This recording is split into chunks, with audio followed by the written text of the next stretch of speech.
Yo, we talking about the red card for Bruno Fernandes. Yo, reckless challenge, harsh challenge, rough challenge. What say you? I know what I think. I know. Okay. Definitely not a ready man. First of all, as a newly appointed referee, the referee was close to the play. You should have seen the man slipped. You should have seen that no studs hit the player. Then, after you blow the whistle, VAR supposedly checked and upheld the straight red. It's not even that it was a yellow and a red. You give a straight red for a no studs. The man's foot didn't even go high up to his knee where you could have said it's high. I know that's what the commentators are trying to give you the benefit of the doubt as a referee. But clearly on the replay, you see that it's not even above the shin pads where the shin pads should be. And it's the man Achilles tripped the man. He basically just tripped him to stop him from getting a counter. It's the man slipped and then just tripped the man. That's a clear yellow card only. How do you go straight red out of your pocket and VAR checked it?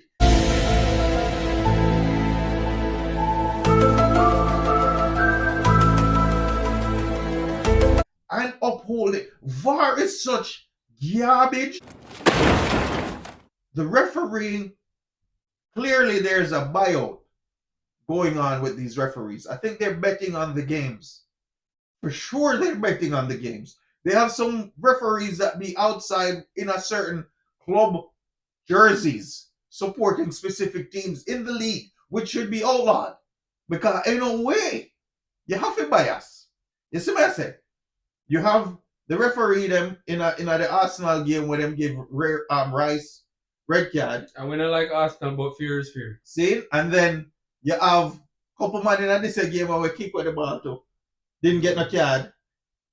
The inconsistency is ruining the sport. I mean, you're not wrong. I hate when I watch a football match and the game is determined by the referee. You've lost me there. You see what I said? When the referee dictates the outcome of the game, you have lost the game before even halftime. I'm sick of the game. Because clearly, not a red card. You made sure to check it double time and still got it wrong? I'm confused. I'm confused right now, G. Are you kidding? You had two referees in a VAR, right? At least one. I think it's two. But you didn't even have the referee go check it on the sideline to make sure. Several refs. You have an in-game ref, you have the line judges, and you have a VAR. You have about 4 referees there. And all of y'all saw this as a red? I got it wrong. No, listen. All right. No. So here's what I have to say in regards to that, right? We can't object because you're the newly appointed referee. You know more than me, right? But according to the rule, it said that the intent has to be harsh, reckless, and with force. Right. I didn't see any of that because clearly everybody saw the slip, right? And in order for VAR to overturn a call, they have to say, well, it's clear that it was a clear intent, clear reckless, clear and obvious. You got the and force in there as well too, right? I don't feel like any of those things were in play. Bruno wasn't intentional. Bruno, intentional with trying to stop the play. Yeah. But not trying to hurt anybody. And the only reason why his foot went a little high was because he slipped. You understand? And then the ref, he is right there. Like Rumba said, he's right there. Right? But he didn't even hesitate. My man has pulled out a red card without no hesitation. You would at least say, yo, let's run the yellow. Yeah. And then if VAR review it and say, hey, come take a look on it. Right, exactly. You know? Which I think, even in this scenario, that's what VAR should have done. They should have said, hey, go check it. Go look, right? Because we think it's close, you know? Or even if them say, hey, it's close, blah, blah, blah. They uphold the decision because they didn't see anything to overturn it because his foot was high. Well, you know, see nothing to overturn it. No studs were in play. Exactly. And in my point, I'm saying VAR should have at least said, yo, go take a look on it. And then you make a decision. And you go, and even if to me, in this case, this is one of these cases where it actually worked in your advantage with it being in slow motion because then you actually saw what unfolded. Exactly. Normally, when VAR go look on something in slow motion, in real time it don't look like a red. But when Mm. them slow it down on VAR and you see the footstep, Exactly. then it look like, oh, that's a red because you see the footstep, the plump, But in this case, Mhm. it would have shown in slow motion the clear slip when you saw Bruno slid, and the foot didn't even go that high, or even if the studs was up and caught him, For sure, Red. it didn't was a side, and it just grazed And the come man down. heel back. And the Graze man come. heel back touch the man, So- dog. And then Madison didn't even make it no better. The man rolled about 3 times. Mhm. The man But, rolled yo, about 3 but just- times, dog. but You even- needed to get a cap for that. That too. But even so, look at the reaction from the Spurs players. They was all shocked. Say it was a red. That's a fact. They was like, okay. Even okay. Madison come out in an Yeah. interview after and said that wasn't a red.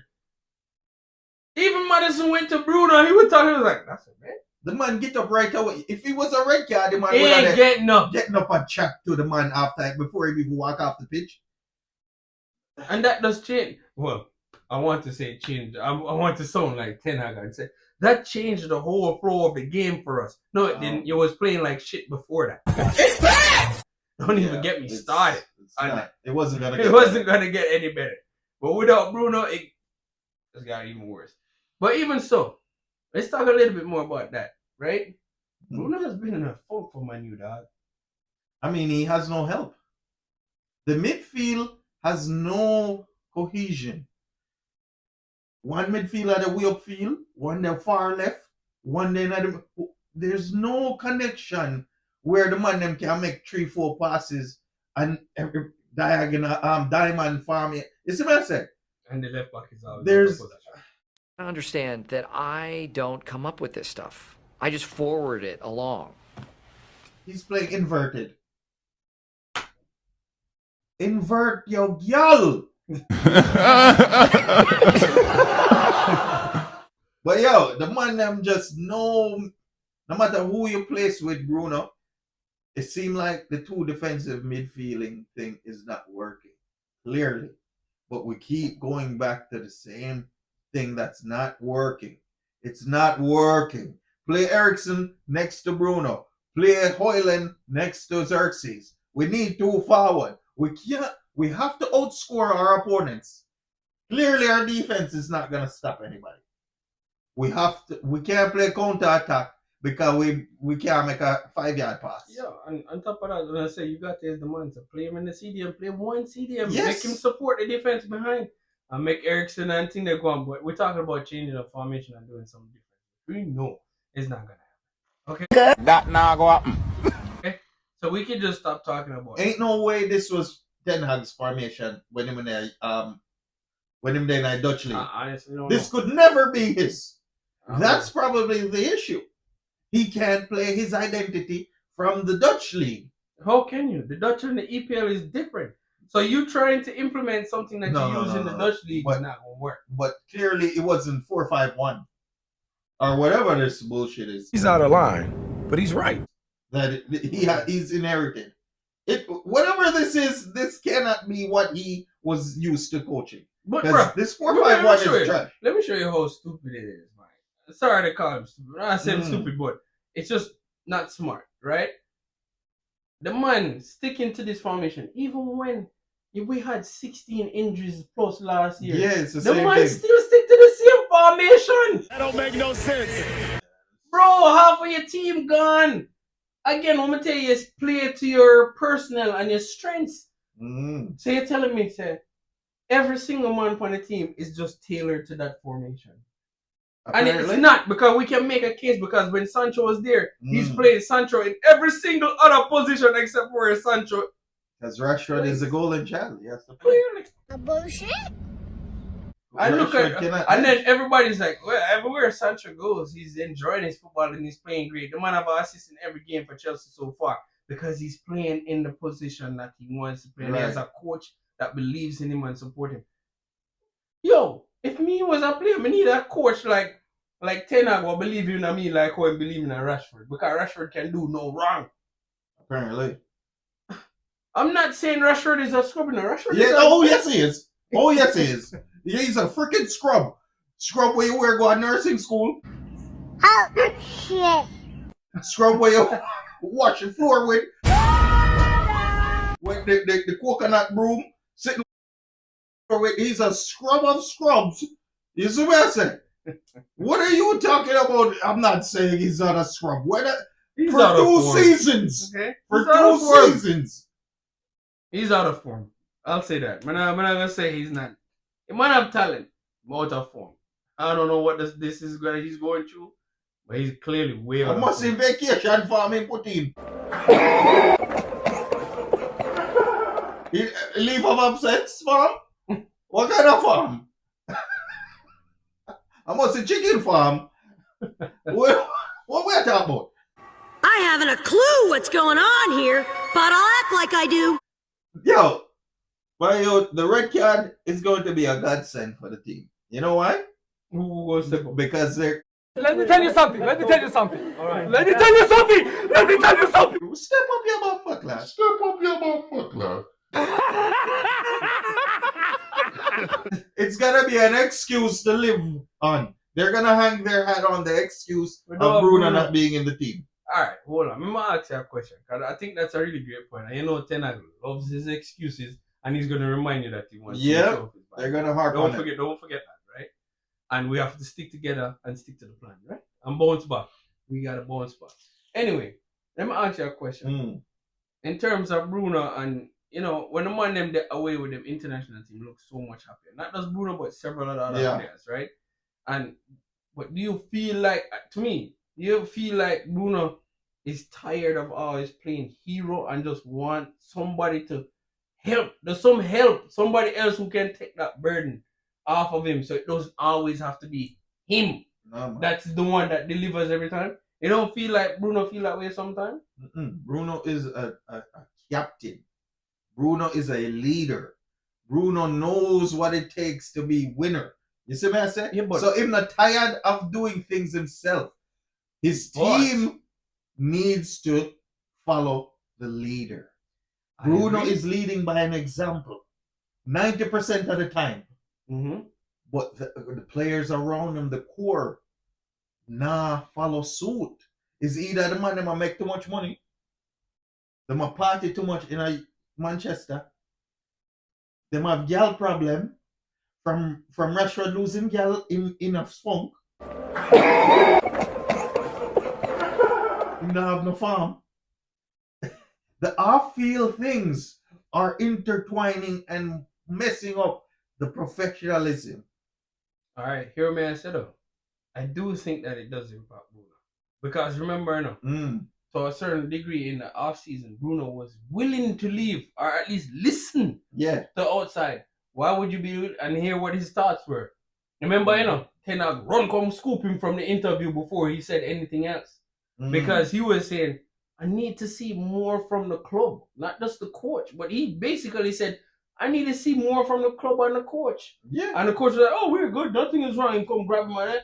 But that was what he was hinting at. Bruno was getting tired of I need to see, the Man U that Bruno fell in love with is the Man U from the glory Man United days. Yeah. Where we had a team was doing something. I don't know if he feels that way. You seen one of your closest peers, Ronaldo left, but was giving you 20 goals a season and make him the scapegoat and send him out. And then no, the team will struggle? Come on, man. You don't think Bruno sees all this?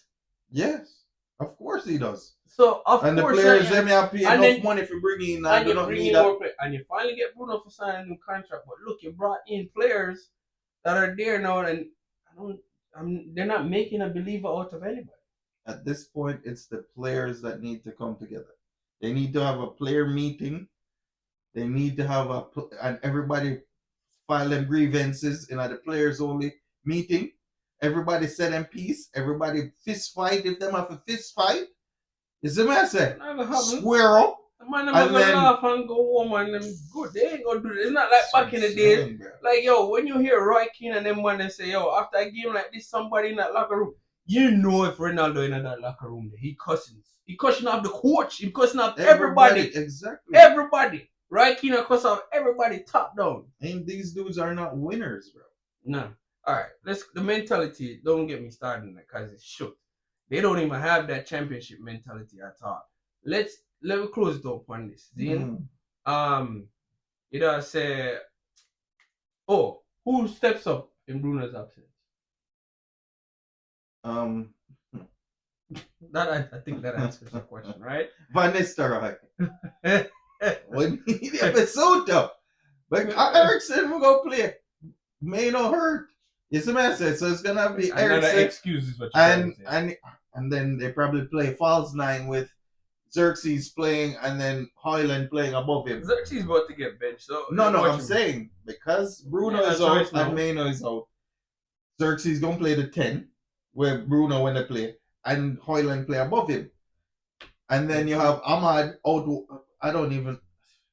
Let's see what puzzle he throws in together, because clearly we pick players from throwing a dart at the wall. You have you close your eye and throw a dart at the wall, and whoever the dart land on, alright, yeah, start this week. Porto and Aston Villa next. I mean, and we're playing our worst football, leading. We have just went through the easiest spot of the season.